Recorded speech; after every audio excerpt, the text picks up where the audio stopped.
Olá, pessoal. Vamos dar continuidade às nossas aulas de língua portuguesa, estudando os textos injuntivos e textos prescritivos. Que textos são esses, né? Primeiramente, vamos ver o conceito, né? Esses textos são aqueles cuja finalidade do discurso é instruir, orientar sobre algo. São os textos que nos ensinam a agir, a fazer determinada ação. Mas esses textos, eles têm uma diferença entre eles. E a diferença está no grau de obrigatoriedade existente do seguimento das instruções dadas. Se a gente tem a obrigação de seguir as instruções que são dadas ou não. Vamos ver na sequência essa diferença exata, né, entre esses textos. Os textos injuntivos informam, ajudam, aconselham, recomendam e propõem, dando alguma liberdade de atuação ao leitor. Portanto, os textos injuntivos, eles dão essa liberdade da gente seguir ou não o comando que é passado. Eles estão mais no campo da recomendação, né, do conselho, né, de aconselhar a fazer algo.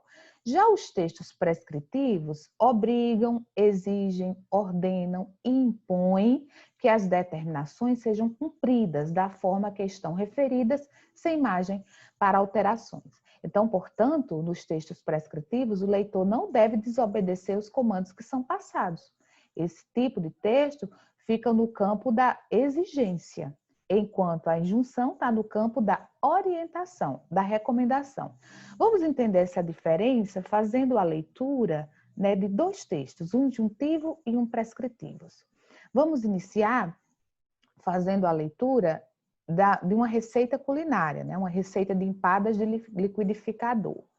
Vamos aos ingredientes desta receita: 3 ovos, 1 xícara de chá de óleo de soja, 1 xícara de chá de leite, 1 xícara de chá de requeijão, 1 colher de sobremesa de sal, 3 xícaras de chá de farinha de trigo. Modo de preparo: bata todos os ingredientes no liquidificador, depois unte as formas próprias para empadinhas. Coloque massa até a metade e em seguida o que escolheu para o recheio, complete com a massa até cobrir todo o recheio. Antes de levá-las ao forno, arrume todas as formas em uma assadeira, uma ao lado da outra, e leve-as para assar em forno pré-aquecido até que fiquem douradinhas. São fáceis de fazer e deliciosas.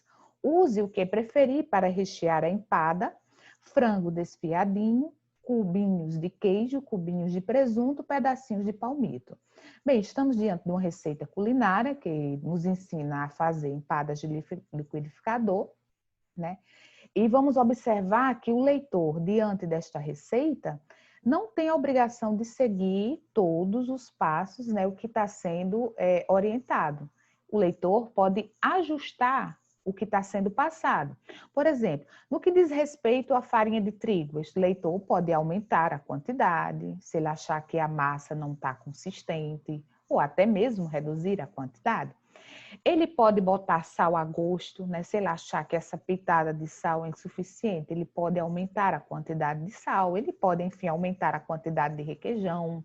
É interessante que a própria receita diz assim na parte dica, né? Que o leitor, ele pode dar 3 opções, mais de 3, né? Opções dele fazer o recheio dessa empada, que pode ser com frango desfiadinho, pode ser cubinhos de queijo, pode ser cubinhos de presunto, ou pedacinho de palmito. Então, o leitor tem essa liberdade, né, de usar o recheio que preferir da empada e, além disso, até alterar esses ingredientes, né, o modo de preparo também. Então, como o leitor tem essa liberdade, né, de seguir essas instruções ou não, nós estamos diante de um texto injuntivo, né? É um texto que fica mais no campo da recomendação, da orientação, né? Se recomenda uma ação que não há obrigação do leitor seguir. Agora vamos ver na sequência outro tipo de texto, né? Outro gênero textual, que é o edital de concurso. Na verdade, nós não temos o edital todo aí, né? Eu não coloquei o edital todo, porque o edital é um gênero textual muito grande, né? Tem várias páginas, então não dá para colocar todas aqui. Eu recortei simplesmente o item 7, que diz respeito à prova escrita, né? E na parte 7.9. Vamos ler. Terá sua prova anulada e estará eliminado processo seletivo, o candidato que, durante a sua realização, letra A, for surpreendido fornecendo e ou recebendo auxílio para execução da prova. Letra B, for surpreendido portando dicionário, telefone celular, relógio, gravador, receptor, calculadora, câmera fotográfica, pager, notebook ou equipamento similar ligados ou não. Letra C, atentar contra a disciplina ou desacatar a quem quer que esteja investido de autoridade para coordenar, fiscalizar ou orientar a aplicação da prova. Letra D, recusar-se a entregar o material da prova ao término do tempo estabelecido. Letra E, afastar-se da sala a qualquer tempo sem um acompanhamento de fiscal. Letra F, ausentar-se da sala a qualquer tempo portando o caderno de prova.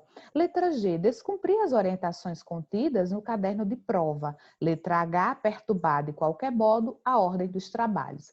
Então, perceba que no edital de concurso, né, o concurseiro, né, quem estiver fazendo a prova, tem a obrigação de seguir a instrução que é passada. Se ele não seguir, ele será eliminado. E é algo que ele não quer ser eliminado. Portanto, como ele tem a obrigação de seguir essas ações e muitas vezes seguir na ordem que elas são passadas, nós estamos diante de um texto prescritivo, que está no campo da obrigação do seguimento das ações. Mas essa é a diferença do texto prescritivo para o texto injuntivo, né? Que está de seguir ou não as ações que são passadas, né? Se o leitor tem a obrigação não de seguir. Mas esses textos, eles têm algumas similitudes, né? Algumas semelhanças. Vamos a ela, vamos estudar o que esses textos têm em comum. Né? Esses textos têm em comum uma linguagem objetiva e simples, né? Perceba que o que é a linguagem objetiva e simples? É a linguagem direta, clara, sem arrudeios, em figura de linguagem. É uma linguagem que tem a simples intenção, né, de passar o comando da ação. É uma linguagem que não vai mostrar sentimentos do autor que escreveu. Essa é a linguagem objetiva e simples. Esses textos têm em comum também os verbos no modo imperativo. Que verbos são esses? São os verbos cuja ação visa ao comando de uma ação, né? Ao comando de uma tarefa. Né? Os verbos no modo imperativo são os verbos que pedem que o leitor faça uma ação, estão no campo do pedido, do conselho, da orientação. Esses textos têm em comum também os verbos no presente, né? A gente vai observar daqui a pouco que os verbos, a maioria deles estão no presente e no infinitivo. Quando é que os verbos estão no infinitivo? Quando os verbos não são conjugados, né? Eles terminam em AR, ER ou IR. Vamos ver na sequência essas noções no texto da receita culinária, que acabamos de ler, né? Nas empadas lá de liquidificador. Vamos mostrar os verbos, né? Bata, coloque, unte, coloque, complete, levar, que está aí como levá-las, arrume, leve novamente e use. Perceba que todos esses verbos estão no modo imperativo, né? Eles ordenam uma ação, que o leitor, né, o interlocutor, cumpra essa ação, né? Bata todos os ingredientes, coloque a massa até a metade, arrume todas as formas, por exemplo. Então, são verbos no modo imperativo que estão no campo de passar uma ação, né? Uma orientação, um comando, uma execução. E perceba que todos esses verbos estão no tempo presente, né?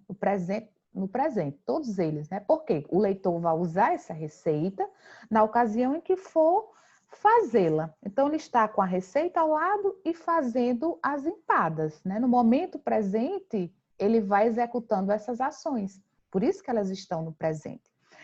E observe já no finalzinho, né, na parte dica, dois verbos no infinitivo, né, que são verbos que terminam em R.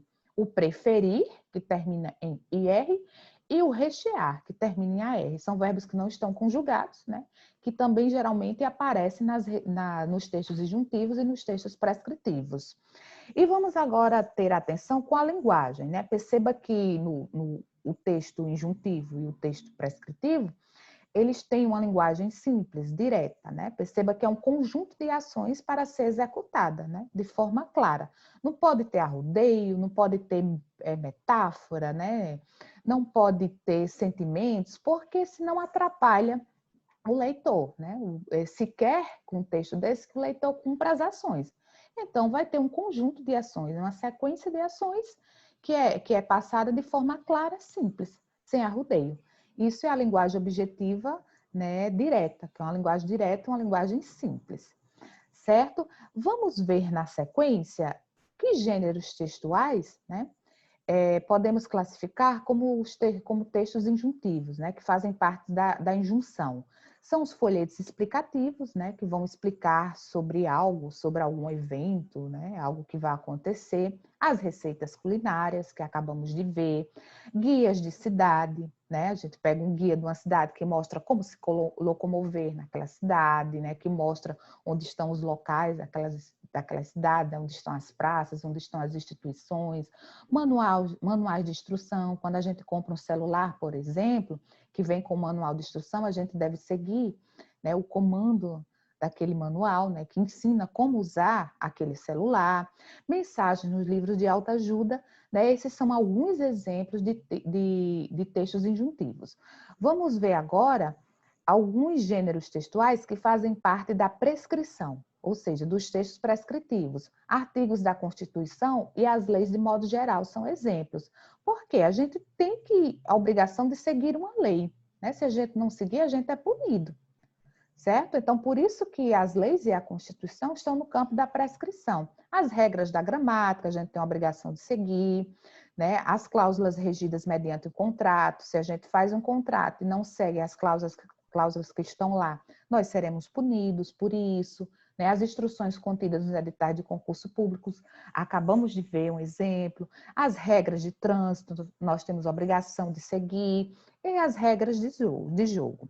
Eu espero que tenha ficado clara a diferença dos textos disjuntivos para os textos prescritivos, né, no que diz respeito à obrigatoriedade de um e de outro e às suas similitudes, né, no que diz respeito à linguagem e aos verbos utilizados.